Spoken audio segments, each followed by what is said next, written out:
Hello, my name is Charlie Montero, and today we are going to make a simple hamburger. For this recipe, we need bread, ground beef, bacon, cheese, ham, and tomato. The next step is to spread butter in the pan and place the meat with the ham and bacon.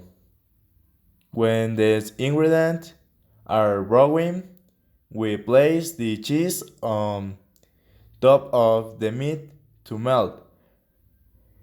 Next, we brown the bread.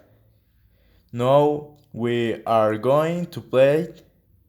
We put the base bread and place the bacon, ham, meat, tomato, bacon, and previous sauce on the bread, and we finish with this hamburger.